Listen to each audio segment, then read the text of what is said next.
ಬಿಜೆಪಿನವರು ಆರೋಪ ಮಾಡೋದು ಮಾತ್ರ ಇದ್ದಾರೆ ಅಂತ ಬಿಜೆಪಿಯವರು ಆರೋಪ ಮಾಡ್ತಾರೆ. ನೋಡಪ್ಪ, ಅದಕ್ಕೆ ಅವ್ರ ಆರೋಪಕ್ಕೆ ನಾನು ಇವತ್ತಿಲ್ಲಿ ಮಾತಾಡಲ್ಲ. ಯಾವ್ದಾದ್ರು ವೇದಿಕೆ ಕ್ರಿಯೇಟ್ ಮಾಡಕ್ಕೆ ನೀವೇ ಮೀಡಿಯಾವರ ಕರೀರಿ. ಅಶೋಕ್ನಾಗ್ಲಿ ಬೇರೆ ಯಾರನ್ನ ಕರಿಬೇಡಿ, ಅಶೋಕ್ನ ಕರೀರಿ. ಇಲ್ಲ ಅಂದ್ರೆ ಯಾರು ಅಪೋಸಿಷನ್ ಪಾರ್ಟಿ ಲೀಡರ್ ಕರೀರಿ, ಇಬ್ರಲ್ಲಿ ಒಬ್ರು, ಇಲ್ಲ ಪಾರ್ಟಿ ಪ್ರೆಸಿಡೆಂಟ್ ಕರೀರಿ. ನಾನ್ ಬಂದು ನಿಮ್ ಎದುರುಗಡೆ ಡಿಬೇಟ್ ಮಾಡೋಣ. ಮಳೆಯಿಂದ ಮಳೆ ಬಂದಾಗೆಲ್ಲ ಇದು ವಾಟರ್ ಬೆಂಗಳೂರು ಆಗ್ತಾ ಇದೆ ಅಂತ ಸರ್. ಡಿ.ಕೆ. ಶಿವಕುಮಾರ್ ಅವರ ಗ್ರೇಟರ್ ಬೆಂಗಳೂರು ಕನಸು ಬರೀ ವಾಟರ್ ಬೆಂಗಳೂರು ಆಗಿದೆ. ಗ್ರೇಟರ್ ಬೆಂಗಳೂರು ಬ್ರ್ಯಾಂಡ್ ಬೆಂಗಳೂರು ಸಂಬಂಧಪಟ್ಟಾಗೆ ಒಂದು ಸೋಷಿಯಲ್ ಮೀಡಿಯಾದಲ್ಲಿ ವಿಡಿಯೋ ಕೂಡ ಮಾಡ್ಲಿ ಬಿಡಿ, ಏನ್ ಬೇಕಾದ್ರೂ ಮಾಡ್ಲಿ, ವಿಡಿಯೋ ಮಾಡ್ಲಿ, ಏನ್ ಬೇಕಾದ್ರೂ ಮಾಡ್ಲಿ. ಗ್ರೇಟರ್ ಬೆಂಗಳೂರು ಫ್ಲಾಪ್ ಆಗಿದೆ, ಹಾಗಾಗಿ ಇದು ವಾಟರ್ ಬೆಂಗಳೂರು ಆಗಿದೆ.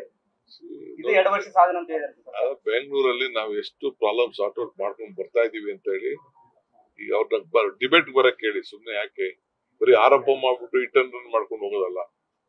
ಅವರು ಲಿಸ್ಟ್ ಮಾಡ್ಕೊಂಡ್ ಬರ್ಲಿ. ನಾನು ಏನಿದೆ ನಾವೇನ್ ಮಾಡ್ಕೊಂಡ್ ಬಂದಿದೀವಿ, ಪ್ರತಿದಿನ ಸುಮ್ಮನೆ ಕೂತಿದೀವ ಅಂತ ಹೇಳಿ ನಾನು ಐ ಆಮ್ ರೆಡಿ. ಯಾವಾಗ ಬೇಕಾದ್ರು ನಿಮ್ ಟಿವಿಲಿ ರೆಡಿ ಮಾಡಪ್ಪ. ಹಿಂದೆ ಅದು ಯಾರೊಬ್ಬರು ಮಾಡಿದಲ್ಲ, ಹಂಗ್ ಮಾಡಿ. ನ್ಯೂಸ್ ಫಸ್ಟ್, ನಿರ್ಭೀತಿಯಿಂದ ನಿಮ್ಮ ಪರವಾಗಿ.